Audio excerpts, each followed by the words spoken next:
kiai yang penakut, menjilat-jilat ras orang lain, yang ngaku-ngaku dzurriat Nabi ternyata palsu, apa-apaan, memalukan itu. Nggak usah jadi kiai, nggak usah jadi pengurus PBNU kalau begitu caranya. Nggak malu sama Mbah Hasyim, nggak malu sama Gus Dur, nggak malu sama Mbah Wahab Hasbullah, nggak malu sama pejuang-pejuang kita, nggak malu sama muassis-muassis NU. Begitu mentalitasnya. Gimana ini? Kalau oknum struktural PBNU tidak melindungi kepentingan Nahdliyin, terus ngapain? Mendawir-dawir juga? Main-main politik? Cari-cari bisaroh gitu? Kayak macam apa itu? Yang bener dong. Kalau mau diingatkan, kalau enggak ya terserah. Tapi nanti zaman akan membuktikan siapa yang berselingkuh dengan kegelapan, berselingkuh dengan penipuan akan dilibas oleh zaman, dan itu la tabdila li sunnatillah. Assalamualaikum.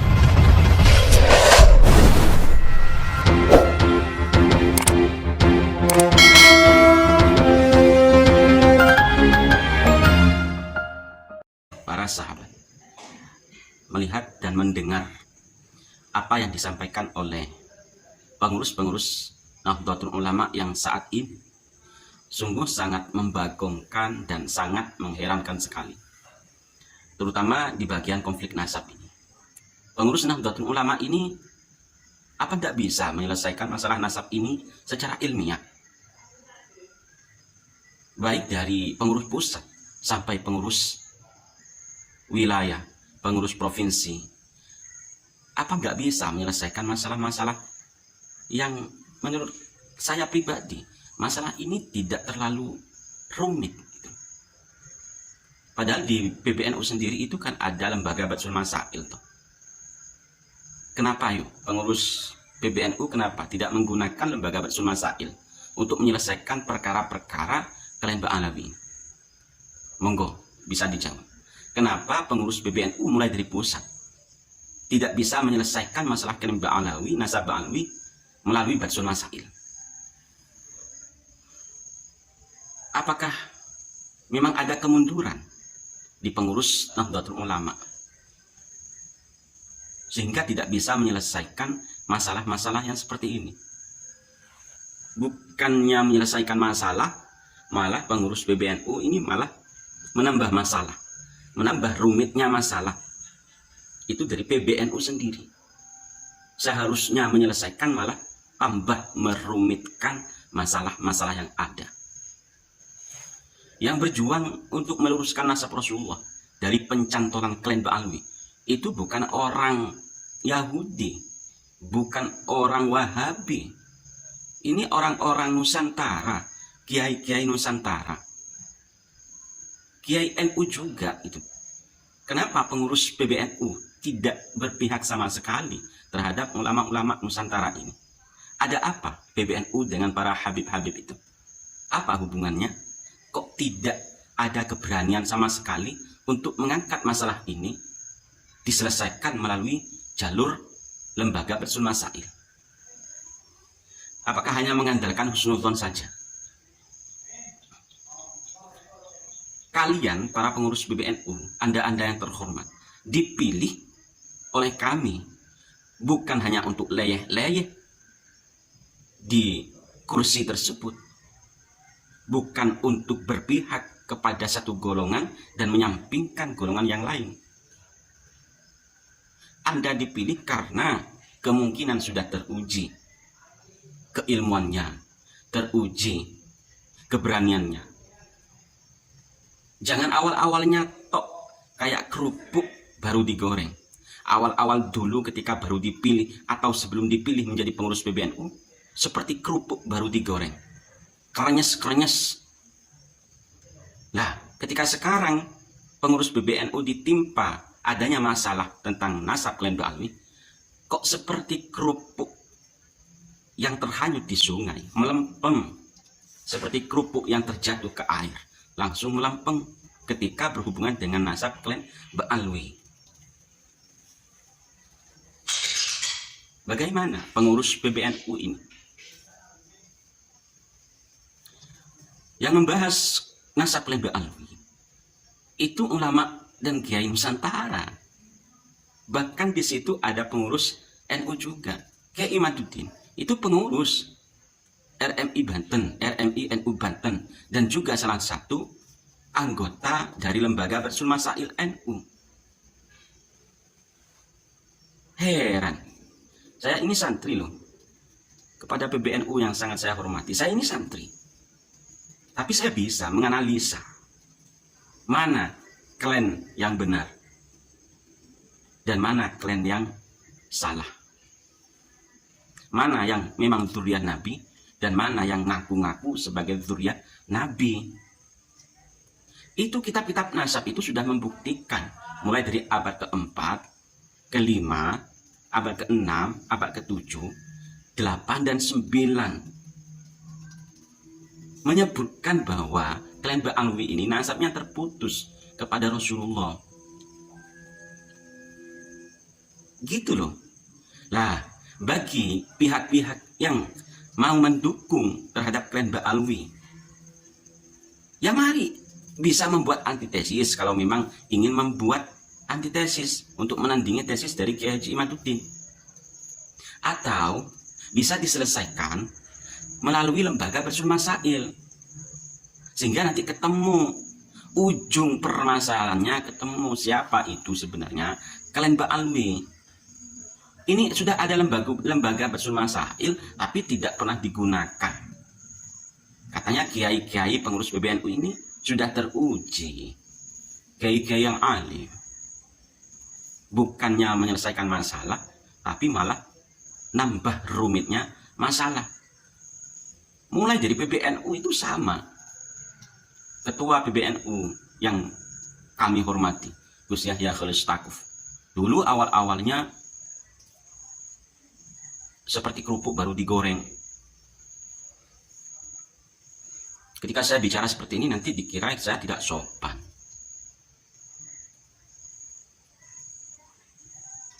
Gus Yahya Khalil Stakuf itu pernah membuat statement bahwa yang membahas nasab klan Ba'alwi itu adalah orang-orang yang tidak punya kerjaan. Lalu kemarin-kemarin ditambah oleh Ketua Rois Syuriah PBNU Kiai Miftahul Akhyar bahwa katanya nama Ubaidillah dibuat bulan-bulanan di Indonesia. Ubaidillah sedang difitnah. Klan Ba'alwi dikatakan bukan dzurriyyah Rasulullah, sedang difitnah. Itu kata Kiai Haji Miftahul Akhyar yang sangat saya hormati. Lalu barusan saya mendengar dan membaca artikel tulisan dari Kiai Fathur Razi. Ini di Malang ini. Saya santri Malang. Saya tahu beliau tapi tidak pernah ketemu beliau. Pondok An-Nur, Bulu Lawang, Malang. Beliau membuat tulisan bahwa orang yang membahas nasab Ba'alwi ini rasis. Kiai Fathur Razi ini selaku pengurus PBNU di bidang dakwah. Dan masih banyak pengurus-pengurus yang lain yang tidak bisa saya sebutkan satu persatu. Bukannya menyelesaikan masalah tentang adanya klan Ba'alwi, tapi malah menambah masalah. Kayak berpihaknya kepada klan Ba'alwi. Kalau Anda itu sebagai pengurus PBNU, di situ di NU itu ada yang namanya tawassut dan iktidal. Apa Anda tidak paham tentang tawassut dan iktidal di Nahdlatul Ulama? Menengahi, berada di tengah-tengah, menyelesaikan masalah. Ketika ada dua kubu yang berseberangan, ini dipertemukan, diselesaikan masalahnya dengan adil. Jangan berpihak kepada yang satu dan jangan berpihak kepada yang satunya. Jangan berpihak kepada yang mengatakan bahwa nasab Ba'alwi terputus, jangan. Dan juga jangan berpihak kepada bahwa nasab Ba'alwi ini tidak terputus, tapi dipertemukan dulu. Makanya di NU itu ada lembaga Basul Masail. Ketika ada masalah-masalah agama yang seperti ini, bisa dipertemukan kelompok satu dengan kelompok yang satunya, diselesaikan masalahnya di situ.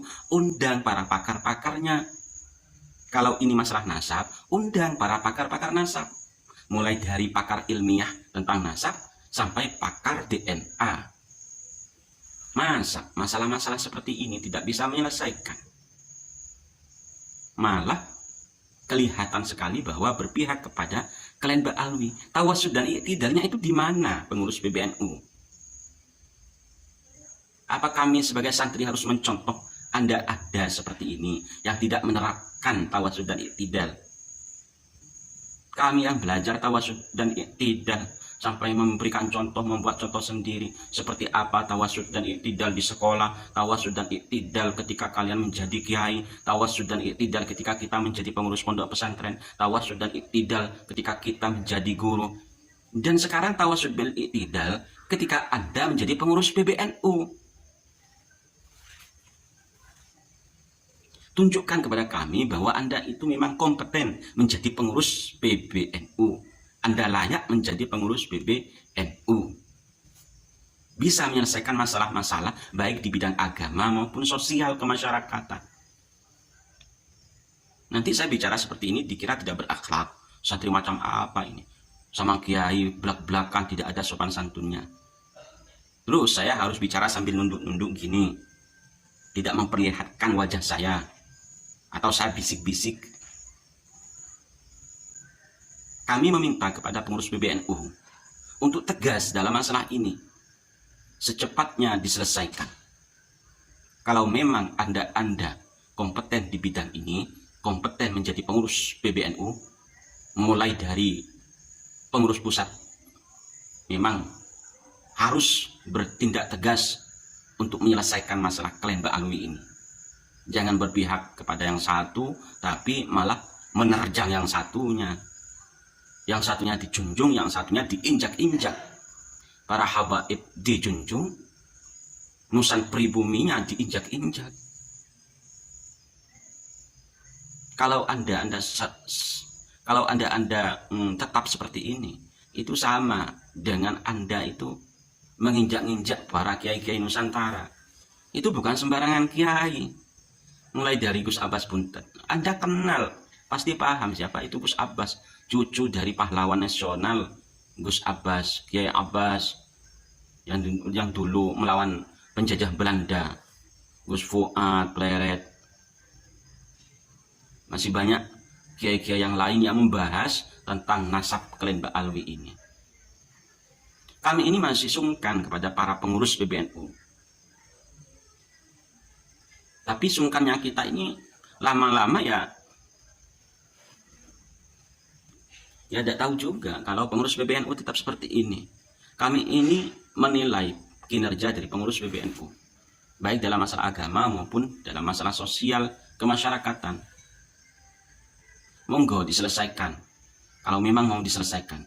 Kalau tidak turun tangan selaku pengurus PBNU, jangan harap pembahasan nasab klien Mbak Alwi ini akan berhenti di sini. Kami akan tetap membahas klien Mbak Alwi sampai ke pelosok Nusantara sekalipun. Saya sebagai santri malah senang ada ilmu tentang nasab yang dulu-dulunya tidak pernah membahas nasab. Sekarang jadi paham ilmu nasab dari para kiai-kiai Nusantara yang berjuang untuk meluruskan nasab Rasulullah. Kalau memang pengurus PBNU meyakini nasab klien Mbak Alwi itu adalah benar nasab Rasulullah, buktikan. Atau buat antitesis dari tesisnya Kiai Haji Imaduddin. Kalau merasa keberatan atau tidak percaya bahwa apa yang diperjuangkan oleh Kiai Imad itu adalah tesis, ya Anda buktikan melalui Batsul Masail.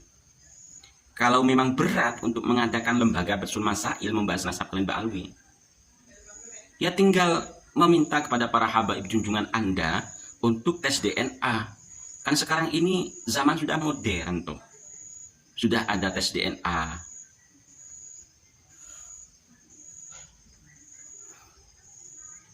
Kalau pengurus PBNU ini terus-terusan seperti ini, mau dibawa kemana Nahdlatul Ulama? Nahdlatul Ulama didirikan dengan berdarah-darah, malah pengurus-pengurus yang ada sekarang mau menghancurkan Nahdlatul Ulama. buktikan kalau memang Anda layak untuk menjadi pengurus PBNU. Kami akan takzim sampai kapanpun. Kalau memang Anda yang kami hormati bisa menyelesaikan masalah-masalah agama yang ada di Nusantara ini, terutama tentang klan Ba'alwi. Saya sebagai santri itu malu kepada diri saya sendiri. Saya santri kok seperti ini kepada Kiai Yahya Khalil Stakuf. Saya kok seperti ini kepada Kiai Miftahul Akhyar. Saya kok seperti ini kepada Kiai Fathur Razi. Sebenarnya juga gak ingin kayak gini. Bicara seperti ini juga gak ingin. Tapi saya sebagai santri salah satu dari warga Nahdien atau yang bisa disebut dengan NU kultural, ini juga mau mengkritik dan boleh mengkritik, punya hak untuk mengkritik para pengurus PBNU struktural. Punya hak. Sekali lagi kepada pengurus PBNU, mohon diselesaikan masalah nasab klan Ba'alwi. Kalau memang Anda semua yang kami hormati memang benar-benar layak untuk memperjuangkan Nahdlatul Ulama. Anda sebagai pejuang, Anda sebagai tokoh, Anda sebagai tonggak utama Nahdlatul Ulama. Kalau Anda sendiri sudah tidak bisa menerapkan prinsip-prinsip yang ada di Nahdlatul Ulama, sudah tidak bisa menyelesaikan masalah keagamaan di Nusantara ini, sudah tidak bisa menyelesaikan masalah kemasyarakatan di Nusantara ini, lantas apakah Anda bisa disebut para tokoh yang mampu menjaga Nahdlatul Ulama? Kepada semua pihak yang saya sebutkan, mohon maaf apabila dari saya pribadi terlontar kata-kata yang tidak pantas. Apalagi saya santri, terutama kepada kiai-kiai yang sangat saya hormati. Monggo diselesaikan. NU ada di tangan panjenengan semua. Jangan berpihak kepada satu golongan, tapi menginjak golongan yang lain. Jangan menjunjung satu golongan klan Ba'alwi, tapi menginjak-injak golongan pribumi asli. Wallahumma fiqil aqmi thoriq. Assalamualaikum warahmatullahi wabarakatuh.